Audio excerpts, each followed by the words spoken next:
शुभ संध्या। आज की जूम चर्चा में आप सबका स्वागत है। जैसा कि आप जानते हैं, आज का दिन शुक्रवार है।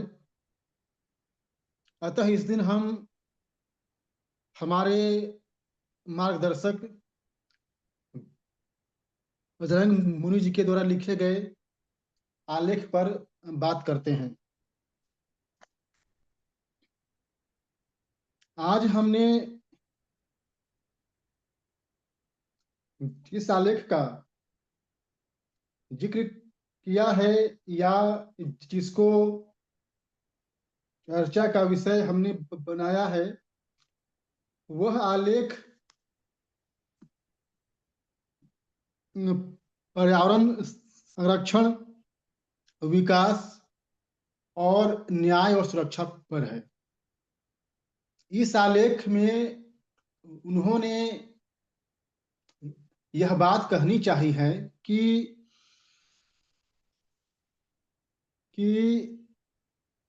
पर्यावरण संरक्षण, विकास और न्याय और सुरक्षा में कौन ज्यादा आवश्यक है मानव के लिए।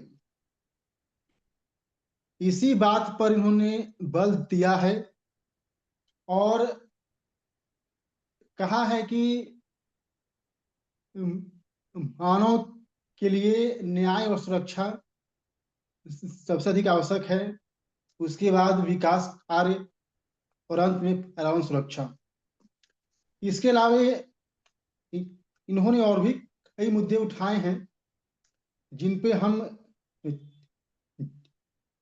चर्चा के दौरान चर्चा करेंगे। इस पे चर्चा करने के लिए इस विषय पर हमने 4 बिंदु तैयार किए हैं। वह 4 बिंदु है: मानव सभ्यता के लिए मानवीय हिंसा और प्रदूषण में कौन ज्यादा खतरनाक है। दूसरा है, आज के समय में पर्यावरण संरक्षण के नाम पर क्या नाटक या दुकानदारी हो रही है। तीसरा है, मानव चरित हिंसा वर्तमान समय में सबसे बड़ी समस्या। और चौथा है, हमारी प्राथमिकता में पर्यावरण संरक्षण और विकास जैसे मुद्दे रहने चाहिए, या सुरक्षा और न्याय। इन्हीं 4 बिंदुओं पर हम बात करेंगे। हम चर्चा की शुरुआत हम इस बात से करते हैं कि आजकल देखा जा रहा है कि ग्लोबल वार्मिंग की चिंता बहुत हो रही है। दिन रात पर्यावरण संरक्षण की बात हो रही है। इसके लिए शिखर सम्मेलन आयोजन होता है। कई तरह की राष्ट्रीय और अंतर्राष्ट्रीय संस्थाएं भी काम कर रही हैं। अब बात यह आती है कि जब इस मामले पर इतनी गंभीरता लोग दिखा रहे हैं, तो फिर समस्या का हल क्यों नहीं हो रहा है। यह बात ध्यान देने वाली है। इसके अलावा हम यह भी देखते हैं कि मानव सभ्यता के लिए कौन ज्यादा खतरनाक है, मानवीय हिंसा या प्रदूषण। मेरा मानना है कि मानवीय हिंसा अधिक खतरनाक है, क्योंकि मानव जब हिंसा करता है, एक तो उससे जान माल की क्षति होती है। इसके अलावा कई सारी समस्याओं का जन्म होता है। और सबसे बड़ी बात, पर्यावरण की समस्या भी इससे आती है। जैसे जब अमेरिका ने जापान पर परमाणु बम का इस्तेमाल किया, तो जाहिर सी बात है वहां का पर्यावरण दूषित हुआ। अभी इजराइल और हमास के बीच में संघर्ष चल रहा है। अभी बीबीसी पे एक डॉक्यूमेंट्री आई कि उस युद्ध के कारण जो उसके आस पड़ोस के देश हैं उनका भी हवा गंदा हो गया है। या रूस यूक्रेन में जो चल रहा है वो भी प्रदूषण फैला रहा है। तो मेरा मानना है कि हमारा ध्येय होना चाहिए, हमारा सबसे पहले जो लक्ष्य हो वह हो न्याय और सुरक्षा और मानवीय हिंसा पर लगाम। प्रदूषण की समस्या हम बाद में भी हल कर सकते हैं। एक बात और आती है कि जब हम पर्यावरण संरक्षण की बात करते हैं तो इसके साथ विकास की भी बात होती है। जैसा कि आप सभी जानते हैं, विकास ही आजकल एक मुद्दा है। हर राजनीतिक दल यही बात करता है, हमें विकास करना है, हमें लोगों का जीवन स्तर ऊपर करना है, हमें जो ढांचा है उसको मजबूत करना है। जाहिर सी बात है, एक तरफ तो हम विकास विकास करते हैं, दूसरी तरफ हम ग्लोबल वार्मिंग की बात करते हैं, पर्यावरण की बात करते हैं। देखा जाए तो ये दोनों ही बातें परस्पर विरोधी है। हो सकता है कि मेरी बात लोगों को अजीब लगे, लेकिन मैं अपनी बात को थोड़ा एक्सप्लेन करता हूं। देखिए, यह जो पर्यावरण संरक्षण के नाम पर नाटक हो रहा है, हर साल शिखर सम्मेलन होता है, दुनिया भर के नेता बैठते हैं और जहां बैठते हैं वहां पे भरपूर ऊर्जा की खपत होती है। लोग बातचीत करते हैं, हाथ पिलाते हैं, खाना पीना खाते हैं, फोटो खिंचवाते हैं। उसके बाद एक घोषणा पत्र तैयार होता है, बस हो गया। लोग यहाँ पे बात करते हैं कि हमको पर्यावरण की रक्षा करनी है। जब आपको पर्यावरण की रक्षा करनी है और दूसरी ओर आपको रोड भी बनाना है, उसके लिए आपको जंगल भी काटने हैं, तो भैया ये कैसे चलेगा? एक बात याद रखिए कि अगर आप ये चाहते हैं कि आपके पास एक रोटी है, उस रोटी को आप खाना भी चाहते हैं, उस रोटी को आप बचाना भी चाहते हैं, वो कैसे होगा? या तो आप रोटी को खा जाइए या आप रोटी को बचा लीजिए। यहाँ पे यही समस्या आ रही है। हो सकता है कि मेरी बात अजीब लगे, लेकिन ये बात सही है। अगर आप अपना जीवन स्तर ऊंचा करेंगे, अब लोग बोलते हैं कि हमको अपना जीवन स्तर बढ़ाना है, तो इसका मतलब एक ही होता है, हमको अधिक से अधिक भौतिकवादी जीवन जीना है। जाहिर सी बात है, हम जब भौतिकवादी जीवन जिएंगे तो ऊर्जा की खपत करेंगे, और जब ऊर्जा की खपत होगी तो संसाधनों का इस्तेमाल होगा, और जब संसाधनों का इस्तेमाल होगा तो कार्बन निकलेगा और पर्यावरण दूषित होगा। इतना आप जान लीजिए। देखिए, अगर कोई यह बोलता है कि पर्यावरण की रक्षा करो, भाई आज हमारे हाथ में मोबाइल है, सबसे ज्यादा पर्यावरण को नुकसान तो यही पहुंचा रहा है। आप बताइए, आज के समय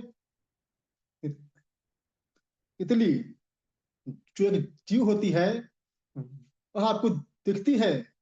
तितली दिखना बंद हो गया, भौरे दिखने बंद हो गए। ये इसी मोबाइल के कारण हुआ है। तो क्या हम मोबाइल इस्तेमाल करना छोड़ सकते हैं? अगर छोड़ सकते हैं तो अच्छी बात है, अगर नहीं छोड़ सकते हैं तो फिर हमें यह नाटक नहीं करना चाहिए, क्योंकि दोनों एक साथ चल ही नहीं सकता।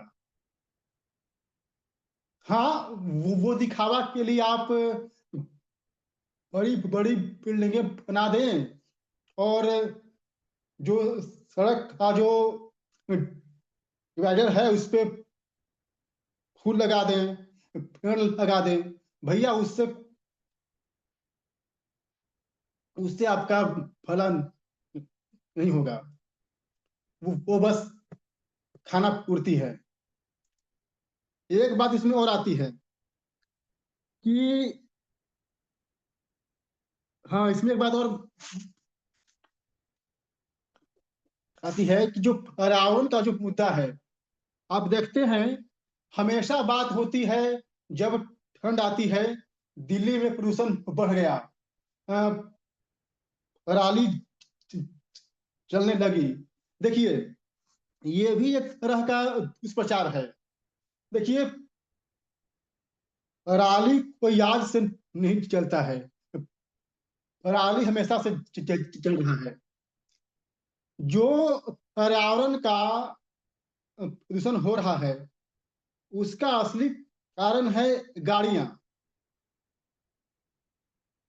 अब कोई सरकार गाड़ी पे तो बैन करेगी नहीं, वे क्या करती है कि किसी न किसी को तो हमें बदनाम करना ही है, तो भैया किसानों को बदनाम कर दो, सारी समस्या का जिम्मेदार उनको बता दो। जबकि दिल्ली एनसीआर में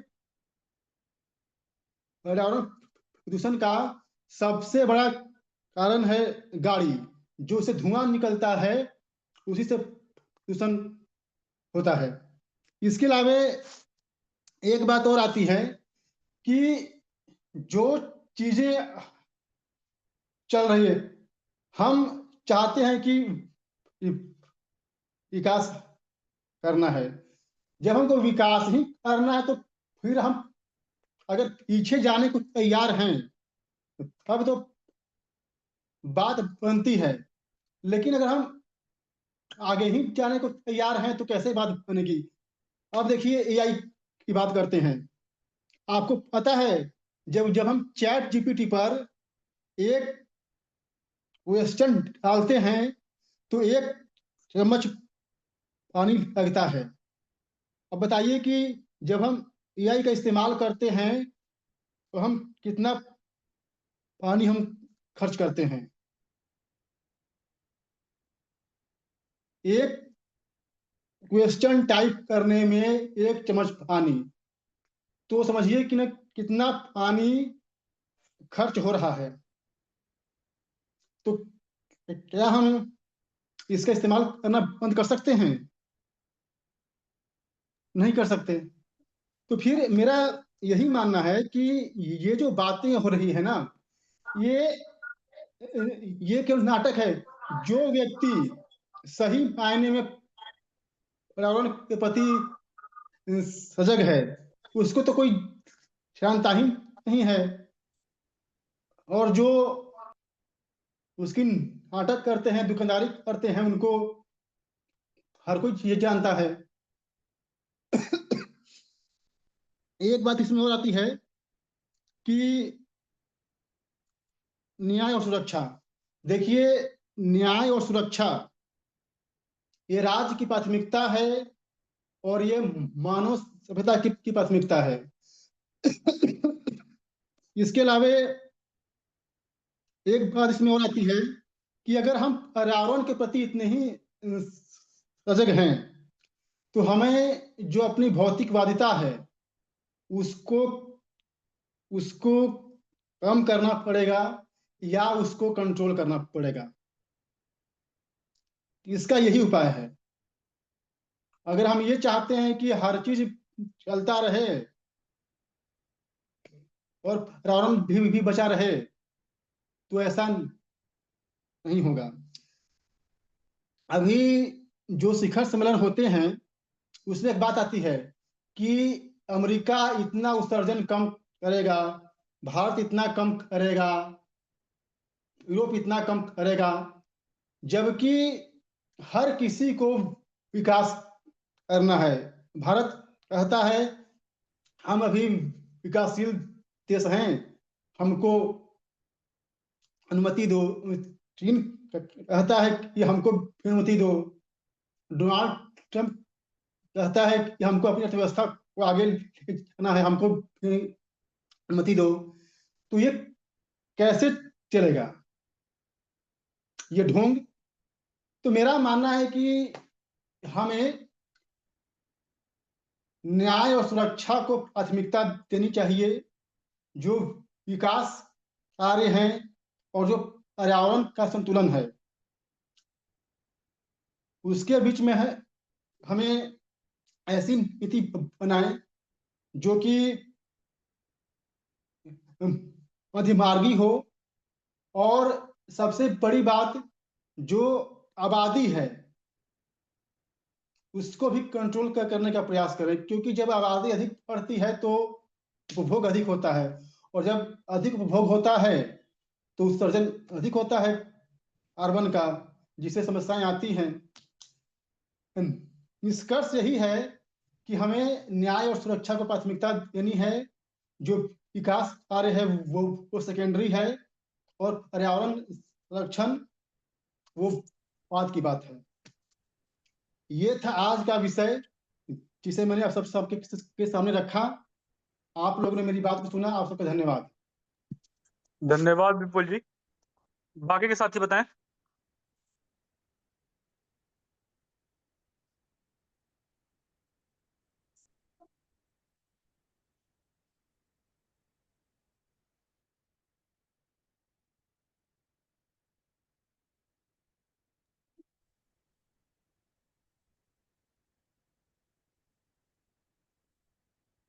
कोई भी साथी शुरू करे।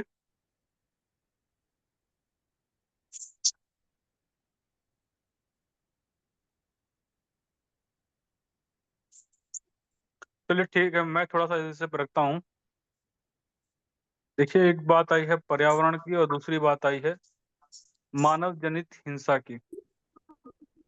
पर्यावरण संरक्षण के नाम पर आप देखेंगे तो दुनिया में लगभग दुकानदारी ही चल रही है, जैसा कोटेशन में भी लिखा हुआ है।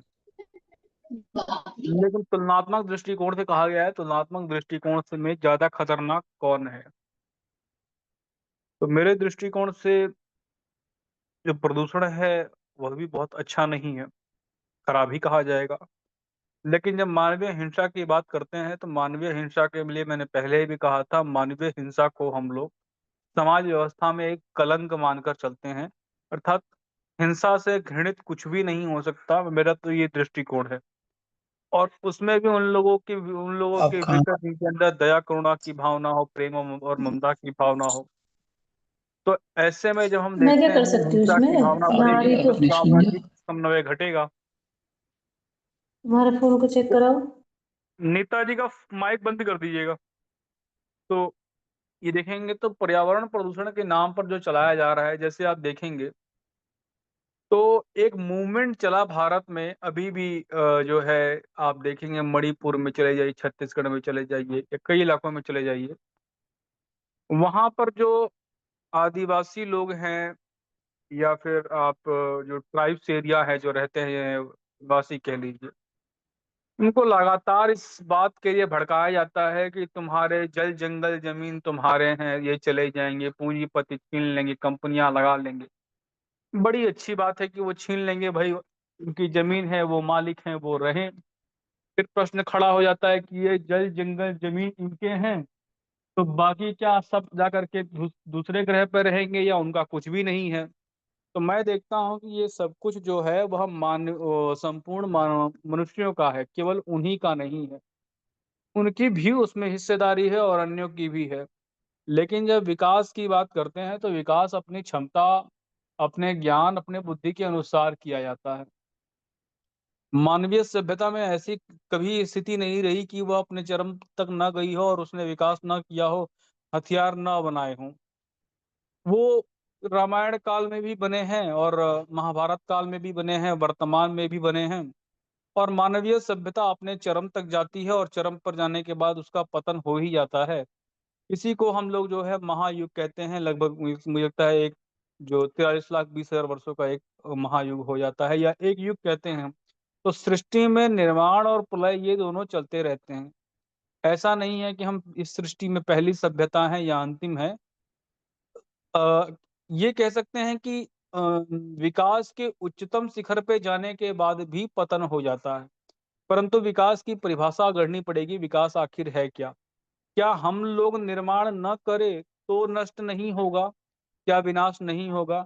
मुझे लगता है प्रकृति में जब कुछ भी स्थिर नहीं है और सब कुछ क्षणभंगुर है, सब कुछ परिवर्तनशील है, यानी कि सेकंड के अरब-खरब हिस्से में भी हमारे शरीर में अरबों-खरबों परमाणु एक जगह से दूसरी जगह चले जाते हैं या संपूर्ण आकाश गंगा में गैलेक्सी से लेकर सब कुछ चलायमान है, कुछ भी स्थिर नहीं है। हम निरंतरता की बात करते हैं तो फिर परमात्मा ने जो हमको बुद्धि दी, विचार दिया, चिंतन दिया, क्या इसीलिए दिया कि हम लोग अभी भी आदिवासियों के ही युग में जीते रहें? या फिर विकास का विरोध करने वाले लोग ये कह सकते हैं कि हम लोग जो है दोबारा से पाषाण युग में चले जाएँ और पत्थर से घिस कर के अग्नि जलाना शुरू कर दें, फिर से वही वस्त्रों के रहना शुरू कर दें। दुनिया में जो सभ्यता ऐसा मानती हैं, वो मानने के लिए स्वतंत्र हैं। मैं तो ये मानता हूँ कि हमारे यहाँ जो कहा जाता है कि बंदरों से बने, हम लोग नहीं बने। लेकिन मानने वाले यदि मानते हैं तो भी कोई समस्या नहीं है, तो क्या फिर उसी युग में चले जाएँ? फिर प्रश्न खड़ा होता है, इस बुद्धि का प्रयोग क्या है? तब मैं समझता हूँ कि इस बुद्धि का प्रयोग है, एक तरफ तो हमारे संस्कार, सामाजिक व्यवस्था, हमारी सभ्यता, हमारी संस्कृति का भी विकास होता रहे। दूसरी तरफ जो है वह विज्ञान के क्षेत्र में उन्नति और तरक्की करते रहें। यही जो है बुद्धि का सही प्रयोग है। क्योंकि ऐसा नहीं है कि ब्रह्मास्त्र जैसे महाअस्त्रों का और विनाशक अस्त्रों का प्रयोग पहले नहीं होता था, पहले भी होता था। तो जो-जो अस्त्र आज बने हैं, वो बनते रहे हैं। जो-जो तकनीकी आज बनी है, वो पहले भी बनती रही है। जब हम लोग पुष्पक विमान को पढ़ते हैं, तो पुष्पक विमान के बारे में हम लोग सुनते हैं कि पुष्पक विमान जो है वो पारे से चला करता था। हो सकता है कि भविष्य में हमारे पास ऐसे वैकल्पिक स्रोत हो जाएँ, जो कि विद्युत के ऊपर चलने वाली आज इलेक्ट्रिक गाड़ियाँ चल रही हैं। तो ये गाड़ियाँ जो चल रही हैं, हो सकता है कि इनसे पॉल्यूशन और कम होने लग जाए। लेकिन हमारी यात्रा तो यहीं से होकर के जाती है। अर्थात जब हम यात्रा में निकलते हैं, हम टेक्नोलॉजी की तरफ बढ़ते हैं, तो वहाँ प्रदूषण भी होता है, बहुत सारी चीज़ें भी आती हैं और फिर धीरे-धीरे उन समस्याओं का समाधान भी होता है। जब हमने ये देखा कि पेट्रोल, डीज़ल जो है वो महँगा पड़ रहा है या आयात करना पड़ रहा है, तो हमने उसका विकल्प जो है वो ढूँढने का प्रयास किया इलेक्ट्रिसिटी के रूप में। अब हम लोग जो है पॉलीथीन का विकल्प जो है वो ढूँढने का प्रयास कर रहे हैं। तो जैसे-जैसे आप देखेंगे कि समस्याएँ आती हैं, उनके समाधान के लिए भी प्रयास किया जाता है। पर्यावरण में भी समस्याएँ आएँगी और निरंतर समाधान के लिए ये प्रयास चलता रहेगा। इसके आधार पर भी दुकानदारी नहीं की जा सकती है। जैसा कि विपुल जी ने बताया ही मैंने भी कहा कि आदिवासियों को भड़काया जाता है कि जंगल-जंगल ज़मीन तुम्हारी है। ठीक है, तुम्हारी है तो क्या तुमको मुख्य धारा से काट कर लग के हमेशा जीवन भर रखा जाए? आप इन्हीं धूर्तों को देखेंगे, एक तरफ जाकर कहते हैं कि देखो सरकारें तुम्हारा विकास नहीं करती, तुम मुख्य धारा से कटे हुए हो, तुम्हारे ऊपर कोई ध्यान नहीं दिया गया है, तुमको विशेष अधिकार मिलने चाहिए संरक्षण के। सब कुछ उनको भड़काया जाएगा और फिर लास्ट में ये कह देते हैं कि देखो ये सरकारें सब कुछ तुम्हारा ले लेगी। सरकार सब कुछ तुम्हारा अगर ले लेगी, तो भई उसी तरह जिस व्यवस्था में हो उसी व्यवस्था में रहना सीख जाएँ, ना सड़क की आवश्यकता है, ना बिजली की आवश्यकता है, ना पानी की आवश्यकता है, जिस व्यवस्था में उस व्यवस्था में रह सकते हैं। और मैं इसे खराब नहीं कहता, लेकिन वहीं उसी क्षेत्र में रहने वाले कितने लोग ऐसी माँग करते हैं कि नहीं हमें विकास चाहिए, हमें नौकरियाँ चाहिए। मैं सिर्फ़ एक घटनाक्रम आप लोगों को बताऊँगा। अभी पिछले साल जो यहाँ पर उत्तराखंड में जो पहाड़ों में जो घटनाएँ हुई, लैंडस्लाइडिंग हुई और एक डैम जो था, एक छोटा-मोटा डैम था वो जो है वो थोड़ा-सा दरक गया और उसके आस-पास कुछ गाँव थे, कुछ गाँवों में दरार पड़ गई। वहाँ की जो ज़मीन है, वो ज़मीन वहाँ से धँसने लग गई, बहुत सारे लोगों को घर खाली करना पड़ा। तो जिन लोगों ने वहाँ माँग करी थी नहीं यहाँ पर आने-जाने के लिए हमको पुल की आवश्यकता है, यहाँ पुल बनना चाहिए, बाँध बनना चाहिए, वो लोग माँग करते थे और जब खिसक गया वो बाँध तो सारे लोग विरोध करने लग गए कि सरकार ने निर्माण क्यों किया? ये जगह तो कच्ची थी, इस जगह पर तो जो है ये जो है सिंगल बेल्ट है, ये तो सारा का सारा लुढ़क जाएगा। सरकार ने जो है डेवलपमेंट के नाम पर खराब कर दिया और वही जब नहीं बना था, तो आज पहाड़ों में क्या माँग होती है, एक बार विचार करिएगा। यहीं पहाड़ पे कहा जाता है कि हमारे यहाँ कोई बीमार पड़ जाए तो 10 किलोमीटर तक उसको कंधे पे टाँग कर ले जाना पड़ता है। हमारे यहाँ अस्पताल की सुविधा नहीं है। अब अस्पताल जाएगा तो रोड भी जाएगी, अस्पताल जाएगा तो जो है आपका बाँध भी बनेंगे, पुल भी बनेंगे, गाड़ियाँ भी जाएँगी। भाई उस वहाँ पे फिर रोज़गार के साधन भी खुलेंगे।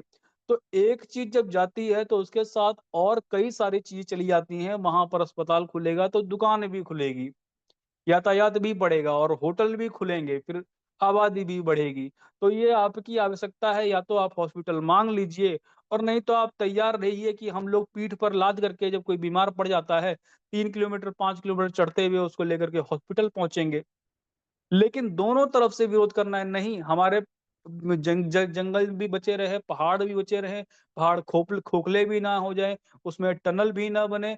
अब देहरादून से लेकर के ये ऋषिकेश से कर्णप्रयाग तक जो है वो टनल बनाई गई। क्या इस टनल को बनाने के लिए पहाड़ों को खोदा नहीं गया? और जो 12 घंटे का रास्ता है वो आज 2-3 घंटे का हो गया। बहुत लोगों ने विरोध किया, लेकिन वो आवश्यकता थी, या तो आप 12-13 घंटे का सफ़र चुन लीजिए या तो फिर आप टनल खोदिए, खोखला करिए और आगे बढ़ने का प्रयास कीजिए। लेकिन आप प्रयास नहीं करेंगे तब भी आप ये नहीं कह सकते कि विनाश नहीं होगा। प्रकृति में चैलेंज हमारे पास आएँगे और मैं देखता हूँ, मसूरी की जो रोड है ये अंग्रेज़ों ने बनाई थी, वो इतनी अच्छी बनाई थी कि वो आज तक भी ठीक है और हमारे यहाँ ऐसा काम करते हैं कि ये कुछ सालों में जो है ध्वस्त हो जाता है ढाँचा। इसका अर्थ यह है कि केवल विकास की ही बात ना करें, विकास में भ्रष्टाचार जो हो रहा है, वो भी पतन का कारण बनता है, वो भी जो है प्रकृति को नुकसान पहुँचाता है क्योंकि वहाँ बार-बार, बार-बार कंस्ट्रक्शन आपको करना पड़ता है। आपने इस तरह से बनाया हुआ है कि वहाँ लैंडस्लाइडिंग हो जाएगी, क्योंकि आपको दोबारा उसमें काम करना है। तो मेरे दृष्टिकोण से किसी भी परिस्थिति में विकास को रोकने की आवश्यकता नहीं है। विकास जिस तरह से बढ़ रहा है, वो बढ़ने देना चाहिए। हाँ, संतुलन बनाने की ज़रूर आवश्यकता है, लेकिन जब बात हिंसा की जाए, तो सामाजिक हिंसा को पूरी तरह से जितना हो सके निरुत्साहित करने का प्रयास करना चाहिए। ये हिंसा का परिणाम हमने अभी दिल्ली में देखा और इससे पहले जो जंगल राज की बात होती है, देखा ही उसका परिणाम क्या निकलता है। हिंसा से अगर हम ये सोचें कि बहुत कुछ प्राप्त किया जा सकता है, तो हिंसा जो है साम, दान, दंड, भेद में सिर्फ़ और सिर्फ़ अंतिम, जब कोई विकल्प नहीं बचता तब हिंसा अंतिम मार्ग है। लेकिन हिंसा को बढ़ावा देना या उन्मादी होना, जो कल की हमारी चर्चा में भी आया था, ना तो युद्ध का उन्माद अच्छा है और ना तो जो है युद्ध से पलायन अच्छा है। तो वही स्थिति है कि हम लोग हिंसा को त्याग करने की कोशिश करें। और मैं ये बात अपने साथियों से इसलिए कह रहा हूँ क्योंकि यहाँ जितने लोग बैठे हुए हैं, आप लोग ध्यान देंगे कि जब हम लोगों की मंदिर में आरती खत्म हो जाती है, तब हम लोग एक एक पंक्ति ज़रूर कहते हैं, प्राणियों में सद्भावना हो, विश्व का कल्याण हो। तो जो प्राणियों में सद्भावना की बात करते हैं, वहाँ प्राणियों का अर्थ केवल मनुष्य से नहीं है, केवल हिंदुओं से और आर्यों से नहीं है, वहाँ पशु से लेकर के, चींटी से लेकर के मनुष्य पर्यंत तक सभी प्राणियों के लिए कहा गया है। अर्थात किसी के साथ हिंसा की आवश्यकता नहीं है, लेकिन मनुष्य के साथ की जा सकती है यदि वो खराब काम करता है। और अगर शेर किसी जानवर को मार दे, पशु आपस में हिंसा कर ले, तो उसमें कोई समस्या नहीं है, क्योंकि वो तो प्रकृतिजन्य है, वो तो उसकी प्रवृत्ति है। लेकिन जब मनुष्य इस प्रवृत्ति को अपनाता है, तो वो घातक हो जाता है। जैसा कि आज के कोटेशन में भी लिखा गया है कि मानवीय हिंसा जो है, वो घातक है। पाशविक हिंसा तो उसकी प्रवृत्ति है। मानवीय हिंसा को जितना निरुत्साहित किया जाएगा, उतना हम सही दिशा में जा सकते हैं। मैंने अपनी बात रख दी है, बाकी के साथी बताएँ।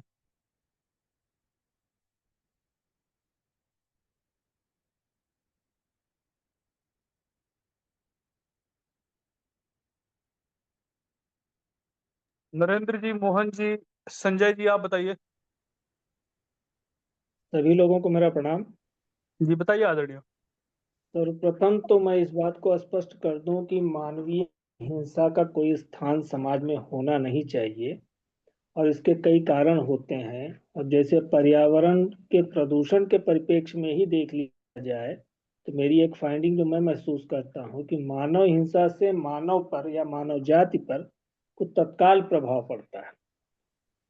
प्रदूषण से यह प्रभाव धीरे धीरे पड़ता है और धीरे धीरे पड़ने की प्रक्रिया में शायद मनुष्य उसका विकल्प तलाश ले कि इसका कुछ हो कि यह प्रदूषण का प्रभाव कम पड़े। कुछ चीजें मैं कहना चाहता हूं कि जैसे ध्यानपूर्वक सुनने की बात है कि अब ये प्रदूषण का शिगुफा षड्यंत्र नजर आने लगता है जब कुछ आंकड़ों पर, कुछ बातों पर ध्यान दिया जाए। जैसे रेलवे हमारे यहाँ एक बहुत बड़ा जाल है।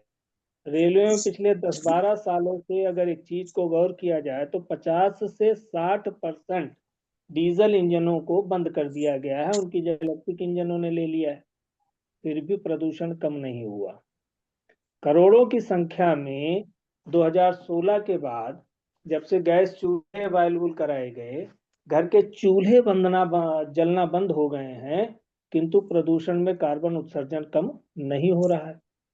7 से 8% इलेक्ट्रिक वाहनों ने स्थान ले लिया है भारत में डीजल और पेट्रोल की जगह, किंतु प्रदूषण में कमी नहीं आई है। 10 से 13% सीएनजी वाहन चल रहे हैं जो अपेक्षाकृत कम वायु प्रदूषण फैलाते हैं, कम कार्बन उत्सर्जन करते हैं, किंतु कार्बन उत्सर्जन कम नहीं हुआ है। पर्यावरण प्रदूषण की समस्या बढ़ रही है। ऐसा मिथक परोसा जा रहा है या सच्चाई है, ये तो जांच का विषय है। इस विषय के अलावा भी अब ये देखें कि अलाव तापे तो प्रदूषण, एसी में रहकर ज्ञान दे तो प्रदूषण नहीं। इस बात से मैं सहमत हूं कि सन 1996-97 के बाद सीएफसी क्लोरोफ्लोरोकार्बन उत्सर्जित करने वाले एसी नहीं रहे हैं, किंतु तमाम पुराने एसी अभी भी चल रहे हैं। लेकिन अगर किसान अलाव ताप ले, पराली जला दे तो प्रदूषण हो गया, किंतु कारपोरेट ऑफिस में एसी में रहें, रेफ्रिजरेटर से हम पानी पिए तब प्रदूषण नहीं। ये मौजूदा एनजीओ के ऐसा षड्यंत्र चल रहा है कि एक एनजीओ कहेगा कि पर्यावरण बचाओ और उसका बहन, उसका भाई दूसरा एनजीओ कहेगा कि रोजगार दिलाओ। अब रोजगार चाहिए और जड़ जंगल जमीन भी बचाना है, कारखाने भी नहीं लगाना है, तो कैसे संभव है? पुल चाहिए, पुल पक्का पुल चाहिए, स्टील से बना हुआ पुल चाहिए, लेकिन स्टील प्लांट नहीं लगाएंगे क्योंकि स्टील प्लांट लगाने में प्रदूषण फैलता है। युद्ध में प्रयुक्त बारूद प्रदूषण कदापि नहीं फैलाता है, वो सुगंध फैलाता है, वातावरण की बैक्टीरिया और वायरस को खत्म करता है, जिससे तमाम बीमारियां खत्म होती हैं। किंतु दीपावली पे दिए जलाए जाए, पटाखे जलाए जाए तो प्रदूषण फैलाता है। ये हमको महसूस होता है कि विशेष करके अगर भारत की पृष्ठभूमि पे मैं कहूँ तो प्रदूषण का ये मकड़ जाल कुछ झूठा षड्यंत्रकारी रचना के अलावा कुछ नजर नहीं आता है। एक छोटी सी समस्या देखी जाए, पहले 100 वाट का बल्ब हम यूज करते थे, तब विद्युत की समस्या थी कि बहुत ज्यादा कंजम्पशन हो रहा है। अब 100 वाट के बल्ब में हम 8 एलईडी जला सकते हैं, और हर घर में अब तो 100 वाट का बल्ब खोजने से मिलेगा, हड़प्पा कालीन खुदाई में कहीं मिल पाएगा, जल्दी से नहीं मिलता है। किंतु एलईडी जला रहे फिर भी विद्युत की आपूर्ति कम हो रही है क्योंकि खपत ज्यादा हो रही है। सोचने की बात यह है कि तमाम मिथक प्रयास, अब पिछले सरकारों की ही प्रयास देखें, मैं किसी सरकार का नाम नहीं लूंगा, वृक्षारोपण बड़े बृहद स्तर पे हो रहा है, फिर भी प्रदूषण कम नहीं हो रहा है। सोचने की बात है कि अगर इन सारे आंकड़ों को ध्यानपूर्वक देखा जाए तो शायद हम पिछले प्रदूषण से 25-30% वायु प्रदूषण कम करने के लिए ऑलरेडी ऐसे कदम उठाए जा चुके हैं जिससे कि हमको लाभ होना चाहिए, किंतु वो लाभ कहीं नहीं दर्शाया जाता है। अभी हम प्रदूषण के न्यूज चैनल खोलिए तो गैस चैम्बर में तब्दील दिल्ली, फला जगह तब्दील उत्तर भारत का वो, ये समझ में नहीं आता है कि ये वास्तविकता है या केवल दिखावा है। ये बात इस तरह से अगर समस्या है भी तो क्या इसके लिए विकास रोक दिया जाए? नहीं, मेरा मानना है कि विकास होना चाहिए, कारखानों को लगना चाहिए, साथ में एक वैकल्पिक व्यवस्था हो सकती है कि उसके द्वारा प्रदूषण हो रहे प्रदूषण को कम करने या उसके विकल्प के तौर पर कुछ विकल्प से जा सकते हैं। अगर एक शर्त लगाई जाए कि आपको 2000 स्क्वायर फुट में 5000 स्क्वायर फुट में एक कारखाना लगाना है तो आप 8000 स्क्वायर फुट में आप एक वन लगाइए, इस तरह का नियम लगाया जा सकता है। किंतु पूर्ण रूप से अंधे होकर सिर्फ विरोध कर, तब तो फिर हम आदम जाति पुनः हो जाएंगे। फिर से चलकर उन्हीं कंदराओं में, गुफाओं में रहना पड़ेगा, छाल लपेट कर टहलना पड़ेगा, कच्चे मांस भोजन करना पड़ेगा, तब तो कहीं जाकर पूर्ण रूप से पर्यावरण बच जाएगा। और फिर मैं एक बात को पुनः दोहराना चाहता हूँ, मानवीय हिंसा मानव समाज पर तत्काल प्रभाव डालती है, और उस तत्काल प्रभाव को हम परमाणु बम के उस इन्फ्यूजन की तरह देख सकते हैं, जो एक अणु टूट कर दो अणु बनता है और वो तमाम घातक रूप धारण कर सकता है। प्रदूषण से मानव प्रजाति पर होने वाले नुकसान का शायद हम आकलन करके हमारे पास इतना समय होता है कि हम बच सकें, भावी पीढ़ियों को बचा सकें, लेकिन मानव जनित हिंसा से ऐसा कुछ नहीं किया जा सकता। ये मेरा मानना है। धन्यवाद। जी धन्यवाद आदरणीय। बाकी के साथी बताएं। हेलो। जी आदरणीय बताइए। आज की चर्चा में सम्मिलित सभी विद्वत साथियों का अभिवादन है। आज की जो चर्चा हम लोग कर रहे हैं कि विश्व में फैला हुआ प्रदूषण है, पर्यावरण है, मानव जन्मे हिंसात्मक प्रवृत्ति है, न्याय और सुरक्षा है, विकास है। तो जब हम इन विषयों पर चिंतन करते हैं तो जहां तक प्रदूषण की बात है तो प्रदूषण तो अगर हमें आधा किलोमीटर की दूर पर सब्जी लेने जाना हो, अपने कुछ घर की जरूरी वस्तुओं को लेने जाना हो, बच्चों को कॉलेज जाना हो, तो हर एक जगह हम देखते हैं कि आज जहाँ पैदल चलने से, साइकिल से चलने से काम चल सकता है, स्वस्थ भी रह सकते हैं, लेकिन वहाँ आज जो है बिना पेट्रोल के स्कूटी है, मोटरसाइकिल है, मोपेड है, इसके बिना कोई नहीं चलता है।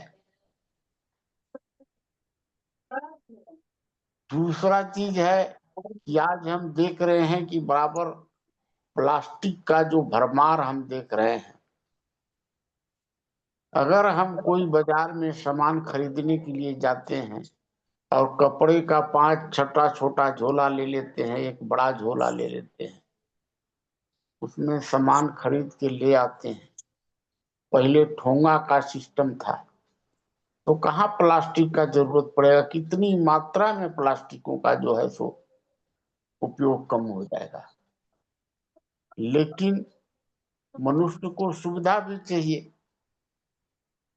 तो सुविधा चाहिए तो रोड पर अगर आप चलिएगा, इतने जैसे है आवागमन हो गए हैं, इतनी जो है सो जाम है आवागमन से, या इतने धूल उत्सर्जन होते हैं और धुआं उत्सर्जन होते हैं, जिससे कि काफी प्रदूषण होता है। अब ये सब चीजों पर अगर जब तक कि कंट्रोल नहीं किया जाए, अनावश्यक जो है सो उपयोग न हो, अब जब इन सब चीजों से बचने के लिए शहरों में जो है सो एसी का उपयोग होता है। अब एसी एक तरफ ठंडा देता है, दूसरे तरफ वो कितना जैसे है हवा जो है प्रदूषित जो है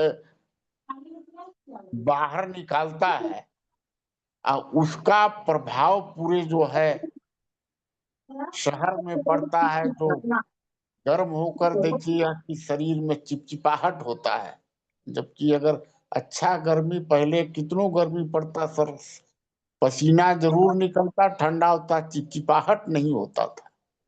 तो इस प्रकार से बहुत सा जो है मानव का कृत्रिम रूप से जो है अपनी सुविधा के लिए, विलासता और आराम के लिए जो है ऐसी ऐसी आप व्यवस्था बना रहे हैं, तो आपको भाई प्रदूषण होगा ही।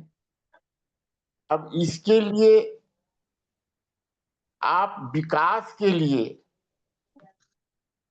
कि जब हमारा विकास है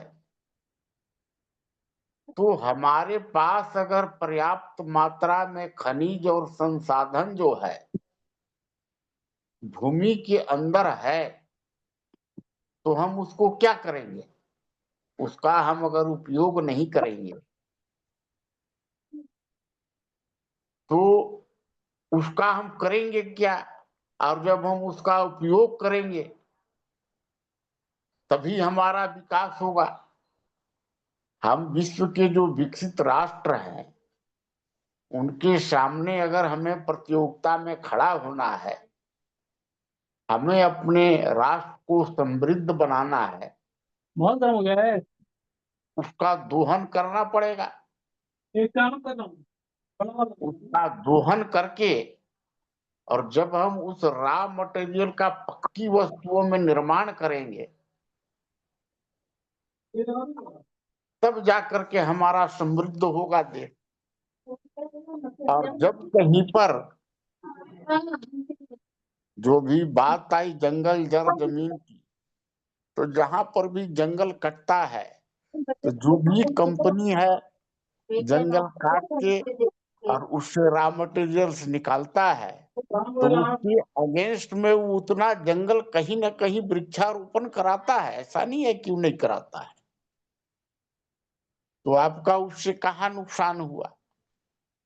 उससे तो कोई नुकसान नहीं हुआ। तो अगर आपको विकास करना है तो आपके पास जो भी रॉ मटेरियल्स है उनका उपयोग करना पड़ेगा। दूसरी बात है कि जो पर्यावरण है और मानव में हिंसात्मक प्रवृत्ति है, अब इसकी अगर हम कंपटीशन करते हैं, तुलना करते हैं, तो मानव के अंदर जो है एक हिंसात्मक प्रवृत्ति का जो प्रदूषण जन्म ले रहा है,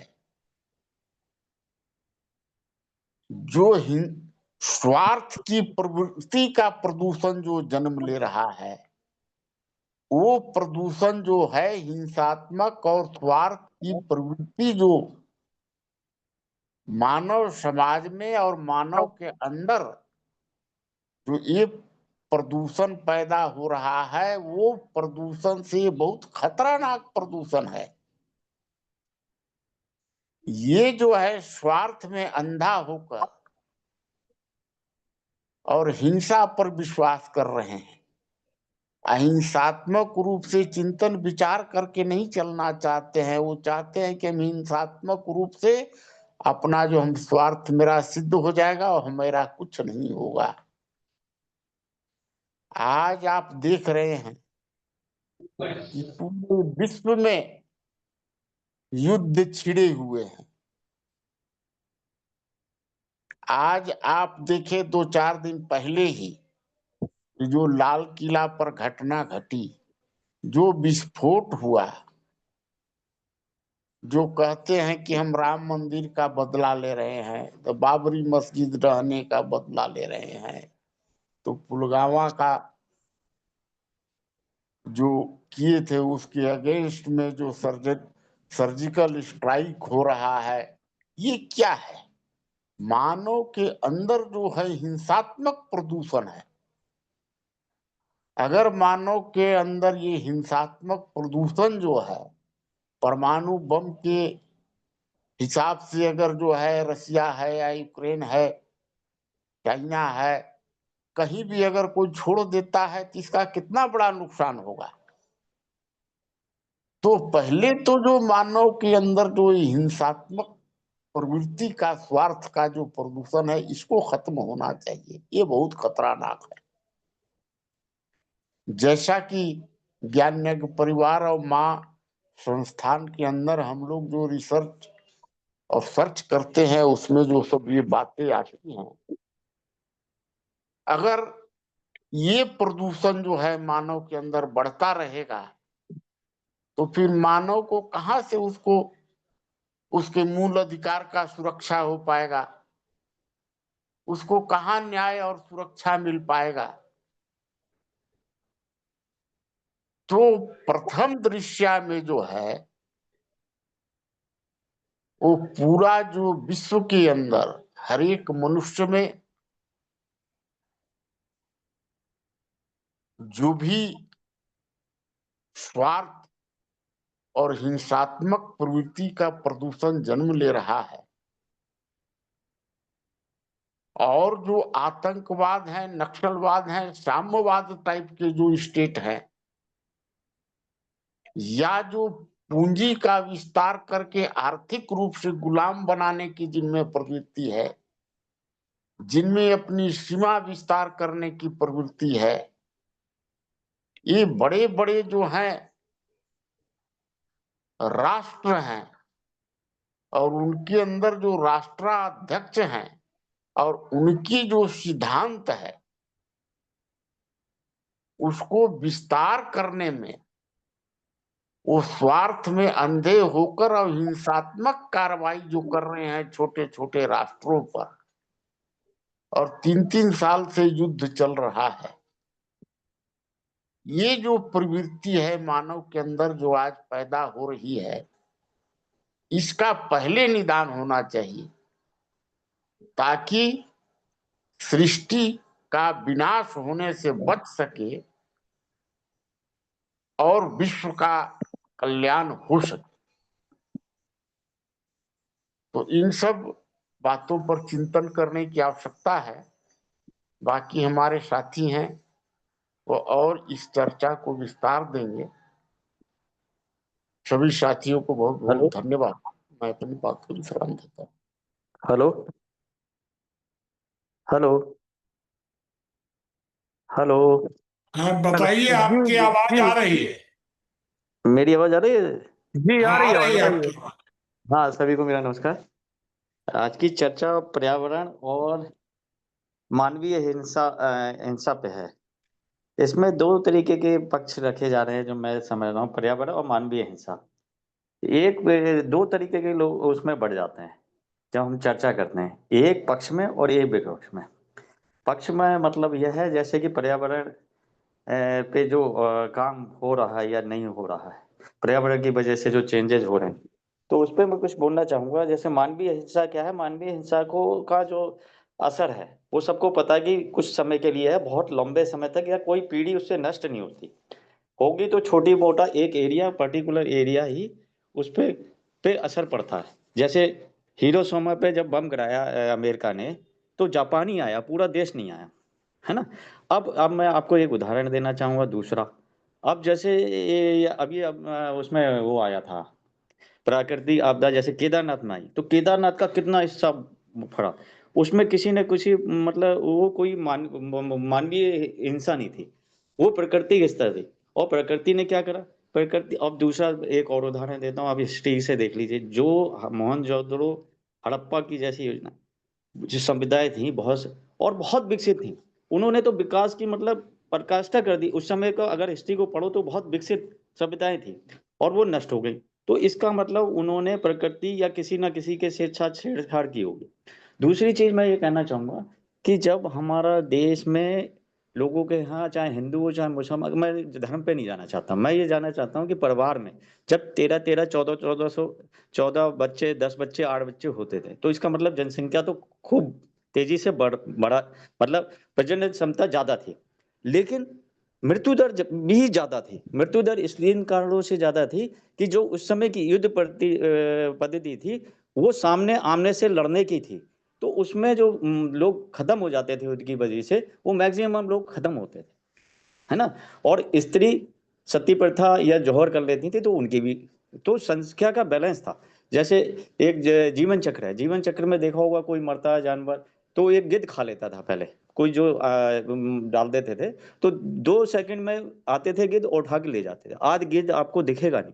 तो ये क्यों नहीं दिख रहा कि ये जो है प्रकृति का की वजह से, और या जो मानव ने विकास की तरफ आगे बढ़ाया, हमें चाहिए खाना ज्यादा तो हमने पेस्टिसाइड को यूज किया, पेस्टिसाइड को यूज किया तो उससे बहुत सारे जानवर ऐसे हैं जो उस साइकिल से खत्म होगा। अब उस साइकिल के खत्म होने से आज जानवर पड़ा हुआ सड़कों पे महीनों भर, मतलब विकास ऐसा नहीं कि विकास के लिए, लेकिन जो चीज हम कर रहे हैं उससे कौन सा साइकिल डिस्टर्ब होने वाला है। अभी एक चीज और मैं कहना चाहूंगा, एक देखा होगा आपने प्लास्टिक जो यूज हो रही है हमारे में, जो डिस्पोजल नहीं है, मतलब जिसको डिस्पोज ही नहीं किया जा सकता, 50 अगर वो जमीन में गाड़ दिया तो 12-13 साल निकालोगे तो जमीन से निकल जाता।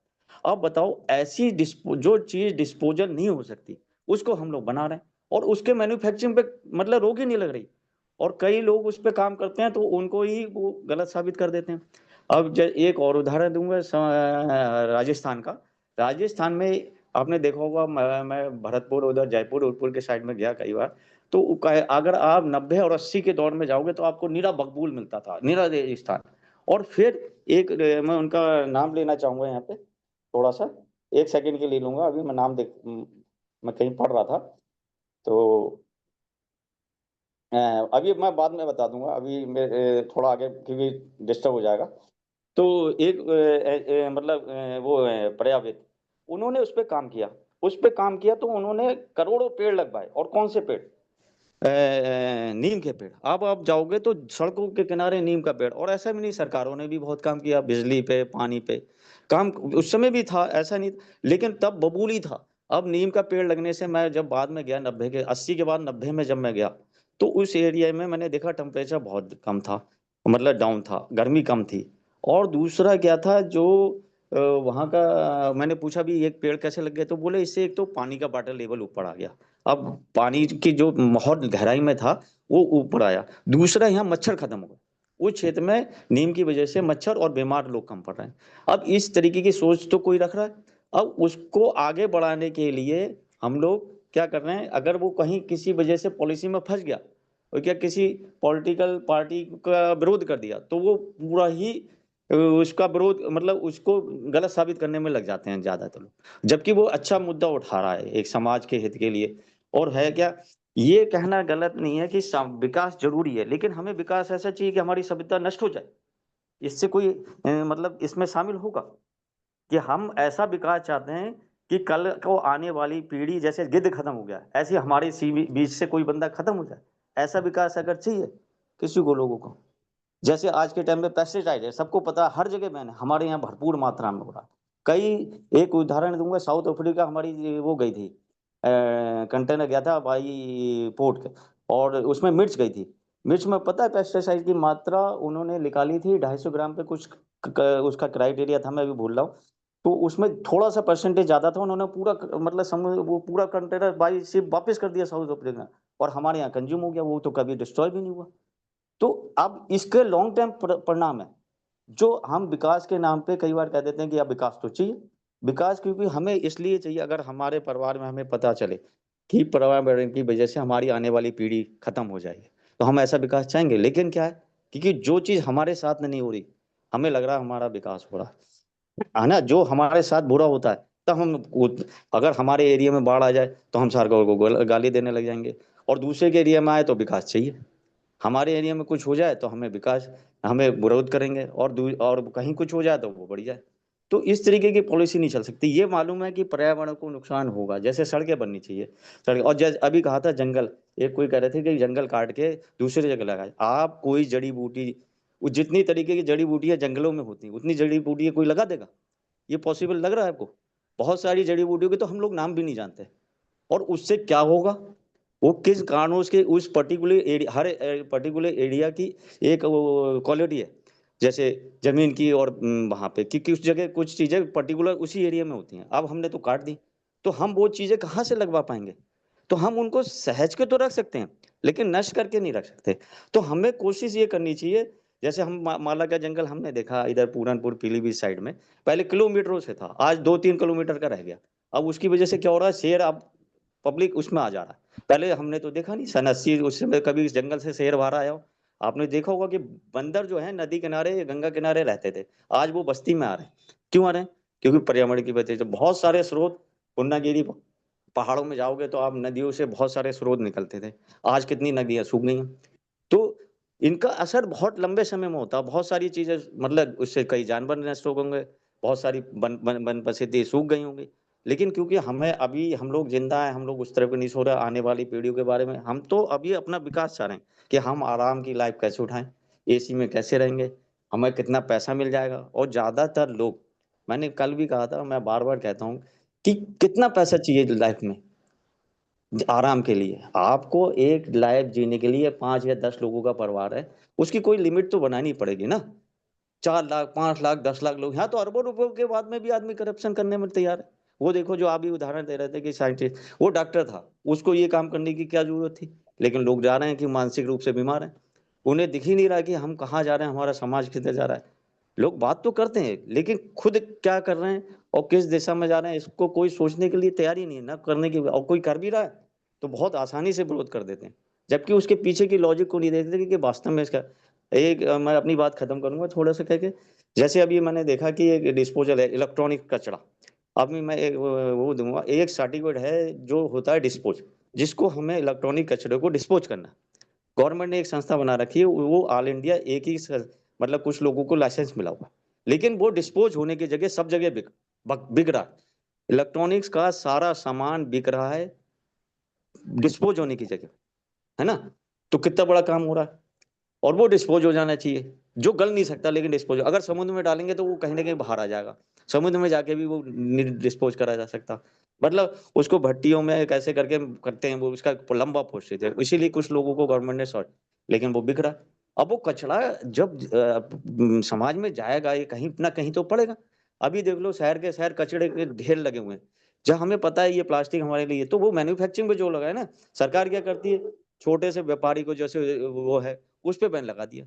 अरे एक प्रोसेस है, जैसे मानो कुछ ऐसे थैली बन रही है, कुछ ऐसी प्लास्टिक में जो डिस्पोज हो जाती है, तो आप तो पैसा वैसे भी ले रहे हो, 15-20 रुपए मॉल में तो थैली के वैसे भी ले रहे हैं, है ना।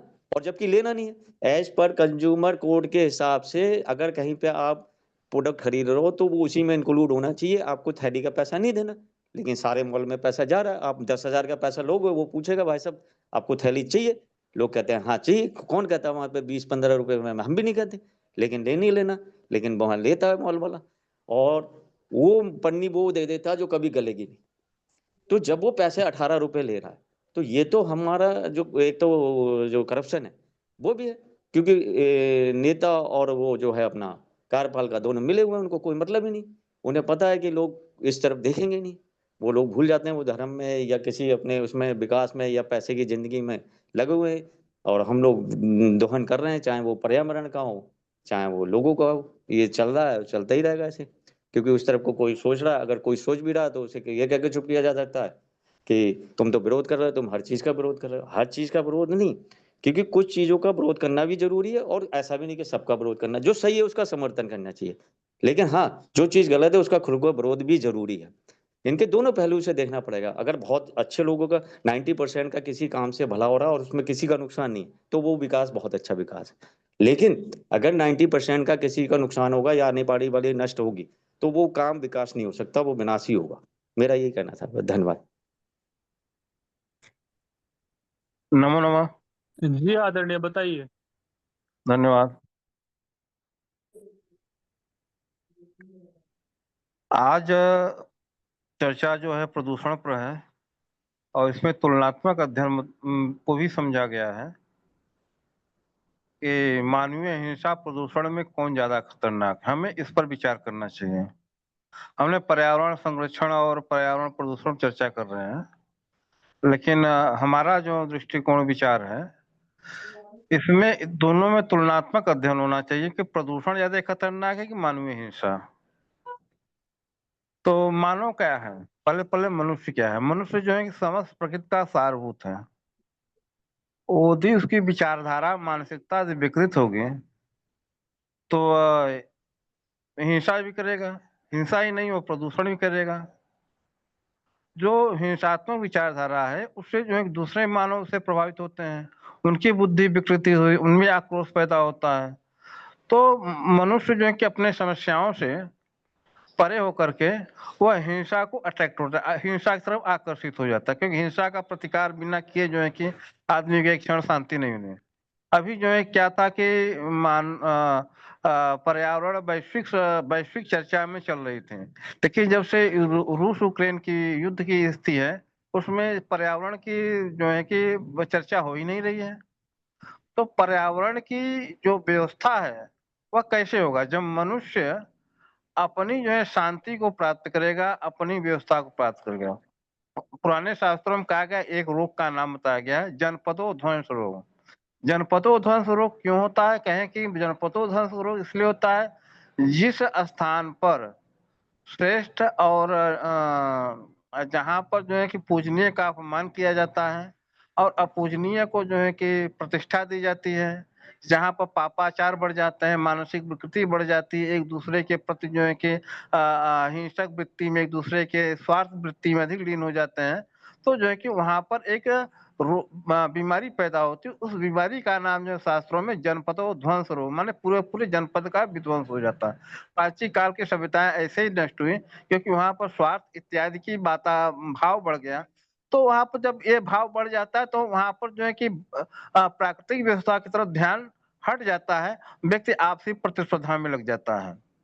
तो आज विश्व में जो है कि मतांधता का और विस्तारवाद का शिकार है, और मतांधता जब है तो उस मतांधता को उन्मूलन के लिए कोई न कोई व्यवस्था चाहिए। एक मतांधता से दूसरी मतांधता टकराएगी तो पर्यावरण का प्रदूषण कौन दूर करेगा? मनुष्य। जब मनुष्य मतांधता को शिकार हो गया तो वह हिंसा की तरफ जाएगा कि पर्यावरण को देखेगा?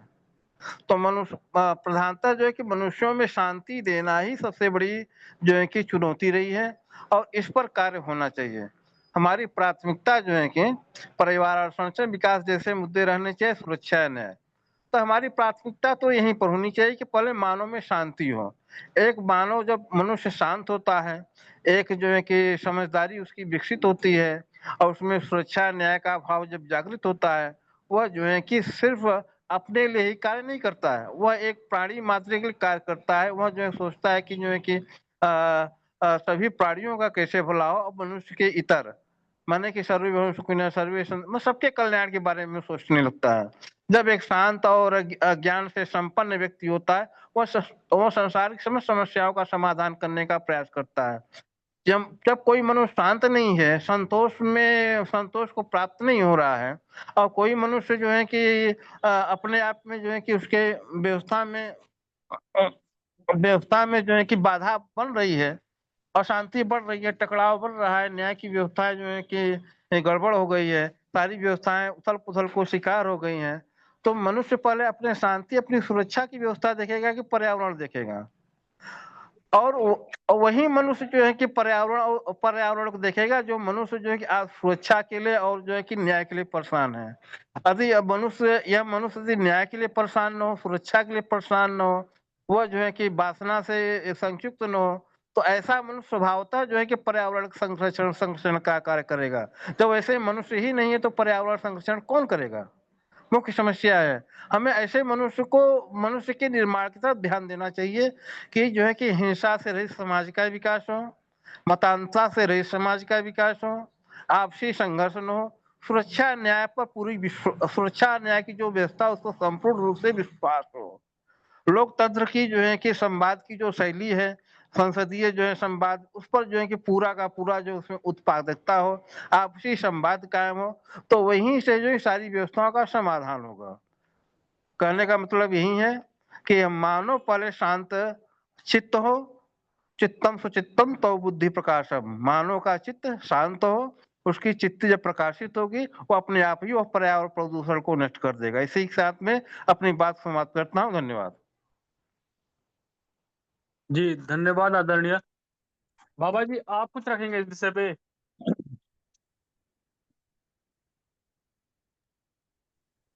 देखिए, हम लोग को एक बात समझनी पड़ेगी कि दुनिया में पर्यावरण प्रदूषण कौन कर रहा है। पर्यावरण प्रदूषण हो रहा है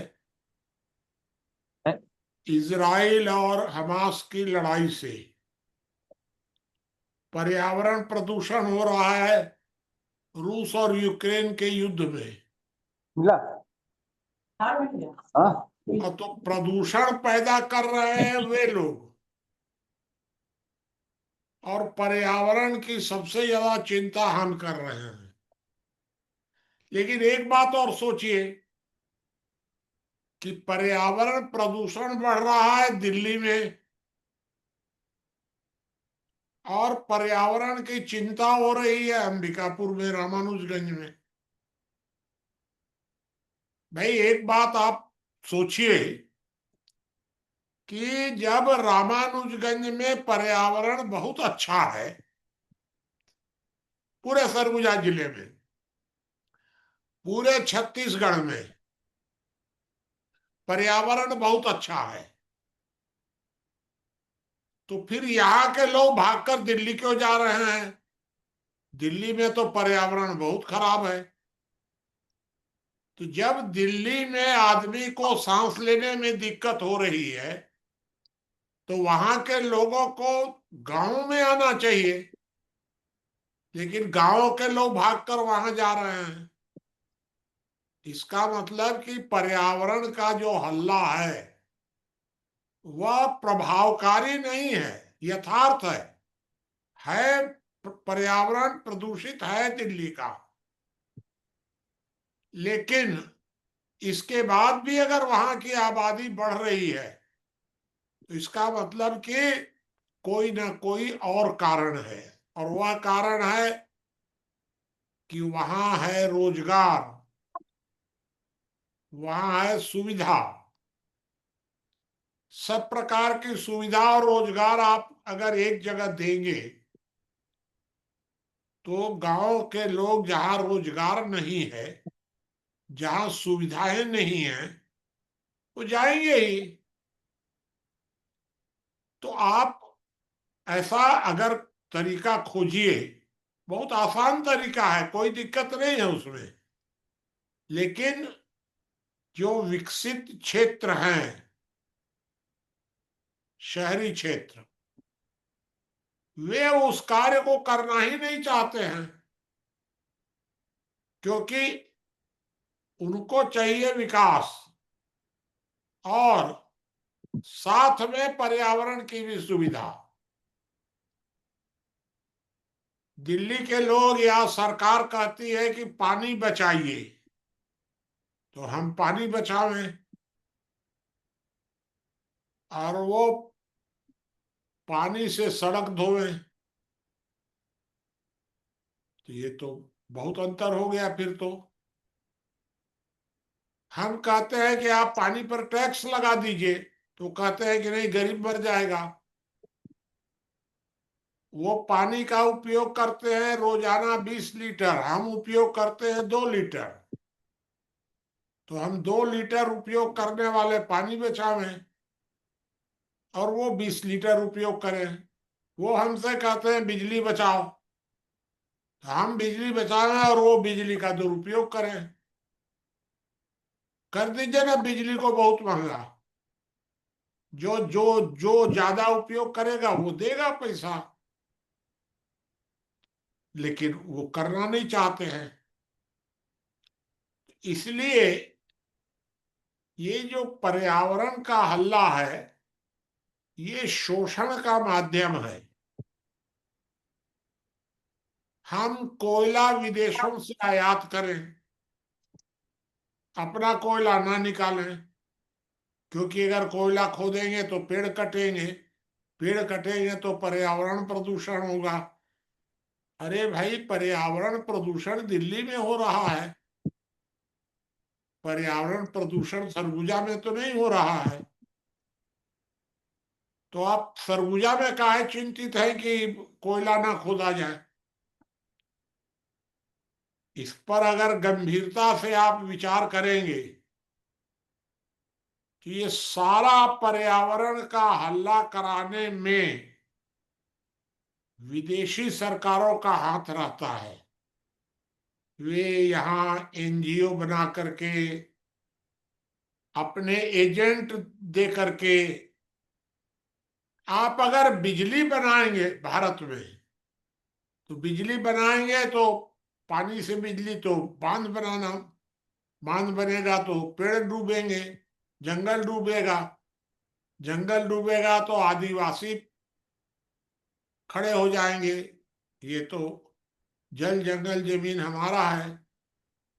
ये सब बहुत तरह की समस्याएं पैदा की गई हैं, है नहीं।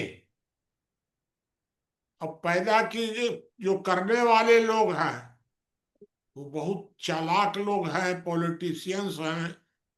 इसलिए मैं इस विचार का हूं कि एक बात आप बताइए कि अगर लोग जा रहे हैं, आबादी बढ़ रही है, लोग अगर पहाड़ पर जा रहे हैं, तो पहाड़ पर जा रहे हैं तो उनको फिर रेल भी चाहिए, सड़क भी चाहिए। अब अगर सड़क बनाई जाएगी तो पहाड़ हिलेंगे ही, पहाड़ हिलेंगे तो सुप्रीम कोर्ट दखल देगा, और अगर रोड नहीं बनेगा तो सुप्रीम कोर्ट दखल देगा। ये कैसे संभव है कि रोड भी बने? एक बार मैंने इस पर विचार किया था कि भारत में जो कुल मिलाकर जमीन है, आबादी बढ़ी है स्वतंत्रता के बाद, तो अब उसमें एक तरफ आप कहते हैं कि बांध बनना चाहिए, तालाब होना चाहिए, तो तालाब और बांध भी बढ़ना चाहिए। ये बात तो सही है भाई, कैसे सिंचाई होगी? सड़कें भी होनी चाहिए, रेल भी होनी चाहिए, यह भी मांग उचित है। तो ये बताइए आप कि पेड़ भी लगने चाहिए, जंगल भी बढ़ना चाहिए, सब बढ़ना चाहिए, तो साथ में खेती की जमीन भी कम नहीं होना चाहिए। खेती की जमीन में आप घर नहीं बना सकते हैं, प्रतिबंध है सरकार का। फिर बांटिए ना भाई, सब एक साथ बैठ करके सोचिए कि हम कुल जो जमीन है हमारी, इस जमीन का हम किसमें कितना उपयोग करेंगे, कितना हम पानी के लिए कुआं खोदेंगे या तालाब बनाएंगे, कितना हम पेड़ लगाएंगे, कितना रेल बनाएंगे, कौन से कार्य को करेंगे। क्योंकि कोई काम करेंगे तो खेती की जमीन घटेगी, जमीन घटना नहीं चाहिए। ऐसा कोई उपाय ही नहीं है आपके पास। बैठ करके सब लोग अगर एक साथ विचार करें तो ठीक है, लेकिन यहाँ तो विदेशी एजेंट विदेशों से पैसा ले ले करके नारा लगाते हैं, जल जंगल जमीन हमारा है, हमको 5वीं अनुसूची चाहिए, हमको 6वीं अनुसूची चाहिए, सबको अनुसूची भी चाहिए। तो कैसे होगा ये सब? हम आदिवासी हैं, तो अब आदिवासी हैं तो हम मूल निवासी हो गए। ये सब झगड़े पैदा किए गए हैं, ये मैं आपको बताना चाह रहा था। इतना बता करके मैं अपनी बात समाप्त करता हूँ। बाकी के साथ ही बताएं।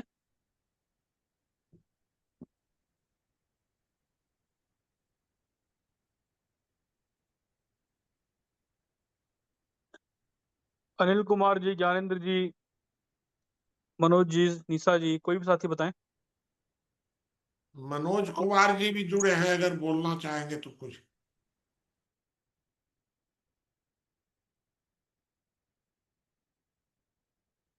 नहीं, नमस्कार जी। नहीं, मैं सुन रहा हूँ। जी ठीक है, कोई और साथी बताएं।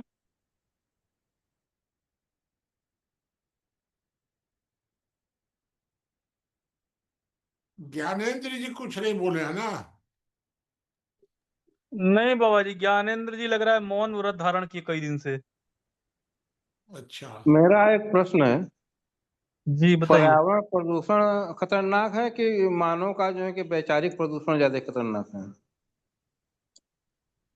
क्या बताइए तो ब्रिजेश जी, क्या प्रश्न है? बाबा जी, इनका प्रश्न ये है कि पर्यावरण प्रदूषण ज्यादा घातक है या वैचारिक प्रदूषण? पर्यावरण प्रदूषण या वैचारिक प्रदूषण? सरकारी प्रदूषण? वैचारिक, विचारिक, विचार। वैचारिक प्रदूषण। जी। देखिए, वैचारिक प्रदूषण का तो कोई रोकने का उपाय आपके पास नहीं है। वैचारिक प्रदूषण, तो वैचारिक प्रदूषण अगर सीमा से आगे बढ़ जाए तो आपको बल प्रयोग से ही रोकना पड़ेगा। और अगर वैचारिक प्रदूषण दूर करने के लिए आपको फिर धर्म की शिक्षा देनी पड़ेगी, उसके संस्कार बदलने पड़ेंगे। हमारा प्रश्न था कि वैचारिक प्रदूषण ज्यादा खतरनाक है कि पर्यावरण प्रदूषण? नहीं, वैचारिक प्रदूषण अधिक खतरनाक है, हाँ, बस बस। लेकिन वैचारिक प्रदूषण को दूर करना आसान नहीं है। हिंसा को दूर किया जा सकता है, क्योंकि वैचारिक प्रदूषण जो है वो विचार बदलाव वैचारिक की प्रदूषण जरूरत संभवतः पड़ती है। हिंसा से ही उत्पन्न होता है। हिंसा सामने हो तो वैचारिक प्रदूषण अपने आप आ जाता है। ठीक है, चलिए, और कोई बात तो नहीं है किसी की ना? नहीं, वैचारिक प्रदूषण जो है से हिंसा बढ़ती है, हिंसा से वैचारिक प्रदूषण नहीं होता। हाँ, मैं वैद्य राज्य से सहमत हूं कि वैचारिक प्रदूषण से हिंसा का जन्म होता है।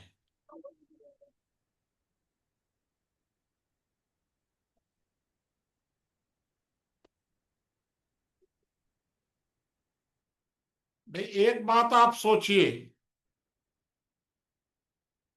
मुसलमानों को जन्म के बाद ही उनकी माताएं उनको जिस तरह के संस्कार देती हैं वह उग्रवादी संस्कार हैं। वे जन्म से देती हैं कि धर्म सर्वोच्च है। हर मुसलमान की माता धर्म सर्वोच्च मानती है और कुरान को अंतिम सत्य कहेगी अपने बच्चों को। जीवन भर वो वैसा ही रह जाएंगे। लेकिन हम लोग की जो माताएं हैं वो हमको अलग संस्कार देती हैं, तो वहीं से वैचारिक प्रदूषण शुरू होता है।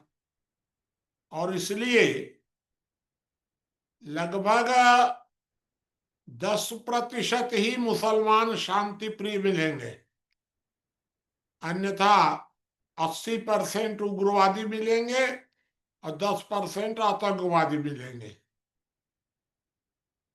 हिंदुओं में आपको 10% उग्रवादी मिलेंगे, अन्यथा शांति प्रिय मिलेंगे। आतंकवादी आपको कोई मिलेगा ही नहीं। तो वैचारिक प्रदूषण शुरू कहां से हो रहा है?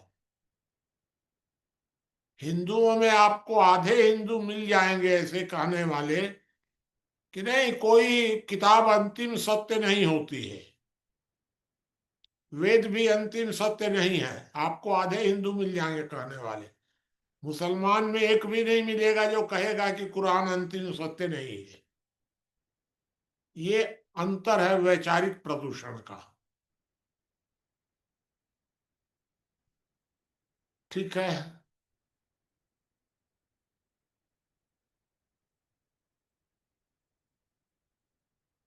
चलिए आगे बढ़ाइए ब्रजेश जी आप।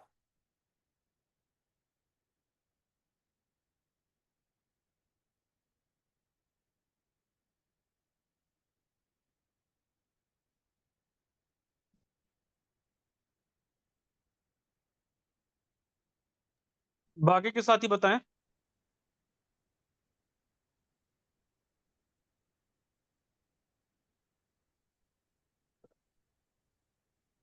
निशा जी या शिला जी, आप लोग जो है कुछ बात रखिए, या फिर हमारे साथी और हैं, नीता जी आप कुछ रखना चाहें, श्रीकांत जी हैं।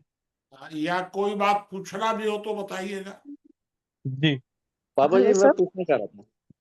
जी निशा जी, आप बताइए क्या कह रहे हैं। सर आज मैं सुन रही हूँ, तो आज मेरा क्वेश्चन नहीं है कुछ भी। ठीक है, हेलो। बताइए नरेंद्र जी, आप कुछ कह रहे थे जी। हाँ, मैं ये पूछ हेलो रहा था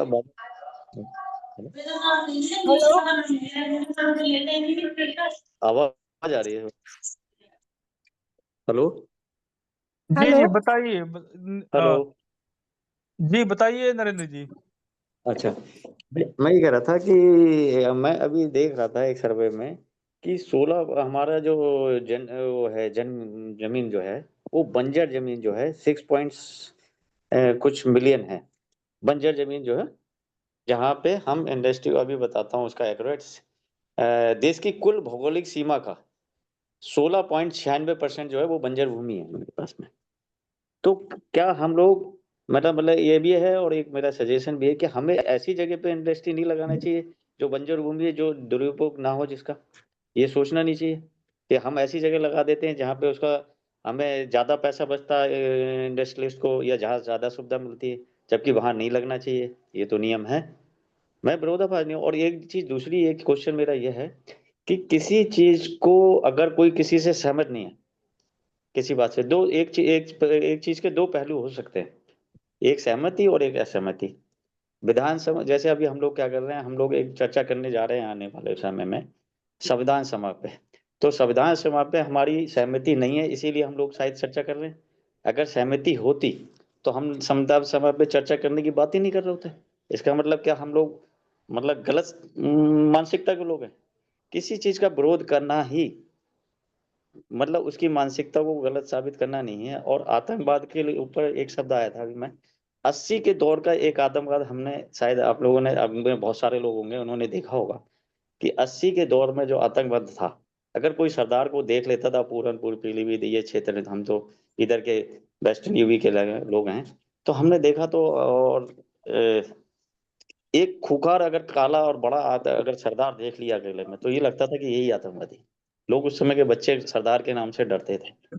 आज जो है, मैं खत्म करूंगा, आज जो सरदार, आज क्या है, मुसलमान को आतंकवादी मान लिया गया, चाहे वो अच्छा हो चाहे बुरा हो। ये मैं ये नहीं कह रहा कि मैं मुसलमान के फेवर में हूँ या मुझे वो है मुसलमान, ये बात सही है कि उनके धर्म में कट्टरता है, और जन्म से है, और लेकिन हमारे यहाँ नहीं है। तो हमारे यहाँ कोई क्रूतियां रही जिसमें हमारे यहाँ कट्टरता नहीं आई, और कट्टरता जब थी तो वो थी गुरुकुल के थ्रू। गुरुकुल में हम लोग जाते थे तो हमें वहां पे मतलब कई चीजें सच्चाई दी जाती थी। स्वास्थ्य के लिए कैसे स्वास्थ्य ठीक रहता है, कैसे प्रकृति को बचाना है, कैसे हमें धर्म को बचाना है, कैसे हमें मतलब अपने शरीर की और देश की रक्षा करनी है, ये सब कुछ गुरुकुल में सिखाया जाता था।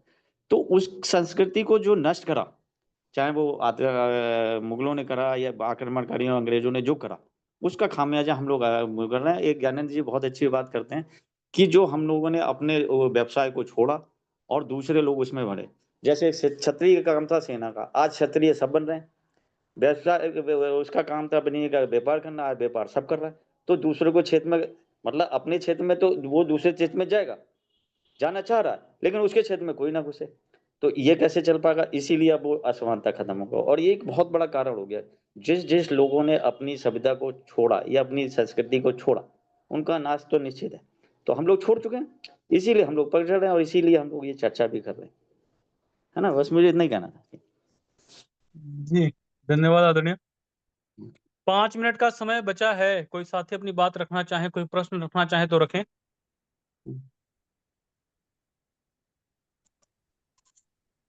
हेलो।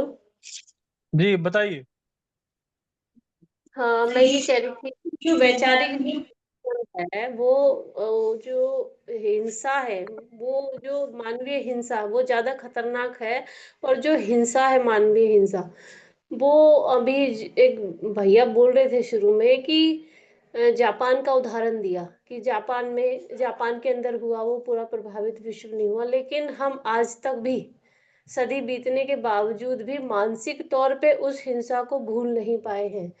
2013 का भारत का निर्भया कांड, शाहबानों का कांड, ये हम भूल नहीं पाए हैं। और बांग्लादेश की एक बहुत मतलब विवादास्पद, वो उन लोगों के लिए थी, इस्लाम मुस्लिम लोगों के लिए, तस्लीमा नसरीन लेखिका, महिला, जब उनके साथ हिंसा करी गई, हिंसा यही नहीं है किसी को मारना, वैचारिक हिंसा, मानसिक रूप से किसी को त्रासदी देना, किसी को टॉर्चर करना, किसी को डराना, भय का वातावरण पैदा करना, ये सब कुछ जो है हिंसा में आता है, मानवीयकृत हिंसा में आता है। तो पूरी मतलब इस्लाम की महिला जो जाति है वो सब डरी हुई उससे ना। तो ये घटनाएं, ऐसी कई सारी घटनाएं हैं जो हम अभी तक नहीं भूले हैं। आज भी यहाँ के जो कश्मीर से भागे हुए पंडित थे, आज भी वो डरते हैं। तो ऐसा नहीं है कि हिंसा का जो प्रभाव तुरंत, ये ज्यादा खतरनाक है प्रदूषण से ज्यादा। संजय तिवारी जी की बात के साथ मैं एग्री करती हूँ। और एक बात जो अभी आई निकल के कि गुरुकुलों में हिंसा सिखाई जाती थी, गुरुकुलों में हिंसा बिल्कुल भी नहीं सिखाई जाती थी। जो व्यक्ति अपनी रक्षा नहीं करना जानता है, या तो वो ये मैंने मूर्ख नहीं है। कहा बिल्कुल हिंसा सिखाई जाती थी।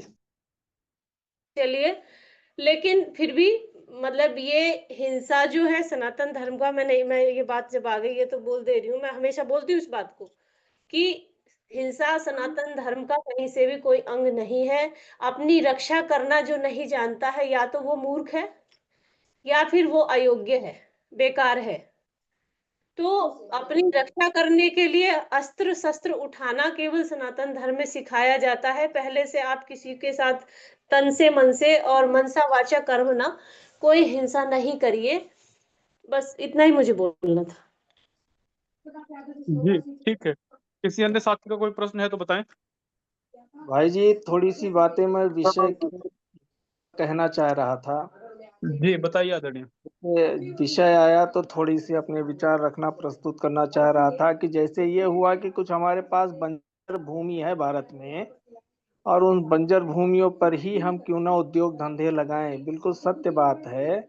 किंतु इसमें थोड़ा सा संशोधन की आवश्यकता है कि विकास का मतलब केवल फैक्ट्री या कंपनी लगाना ही नहीं रह गया है आधुनिकता के विकास में। अब अगर हमको बांध बनाना है तो हमको नदी चाहिए, नदी बंजर भूमि में नहीं मिलेगी।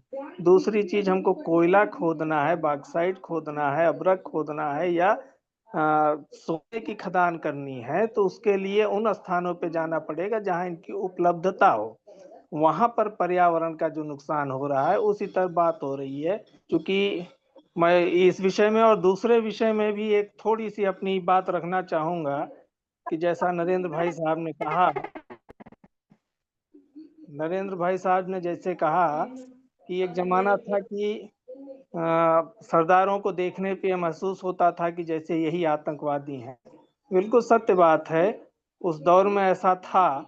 किंतु जब सर्वकालिक और सार्वभौमिक रूप में देखा जाए तो शायद सरदारों को हम पश्चिमी उत्तर प्रदेश, पंजाब, हरियाणा या दिल्ली में ही आतंकवादी कहते थे। लेकिन जिनके विषय में अभी बात हो रही थी, मुसलमानों, इनको विश्व का कोई भी कोना हो, कोई भी आतंकवादी घटना हो, तो इन्हीं को ही विश्व के हर कोने में इनको आतंकवादी कहा जाता है। ये सार्वभौमिकता है।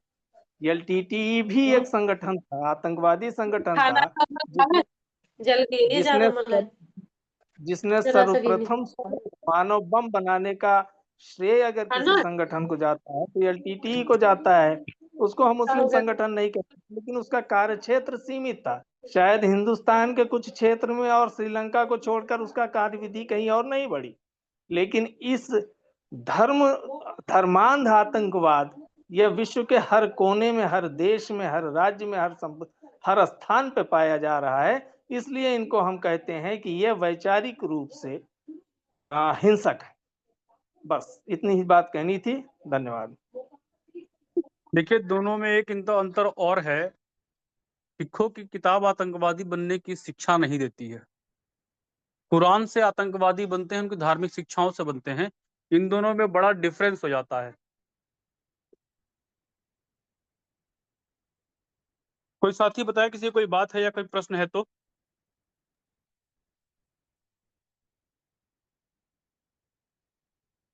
ठीक है, तो आज की चर्चा को हम लोग समाप्त करेंगे। कल शनिवार का दिन है, कल समसामयिक विषय पर चर्चा होगी, और कल की चर्चा का जो विषय है वो रहेगा गांधी जी के जो परपोते हैं तुषार गांधी, उन्होंने हरिलाल गांधी के ऊपर एक आरोप लगाया था अपनी बेटी मनु के साथ दुष्कर्म का, कि ऐसी कुछ घटना घटित हुई थी। तो उस पर जो है हम लोग कल चर्चा करेंगे। आज की चर्चा को यहीं समाप्त कर सकते हैं।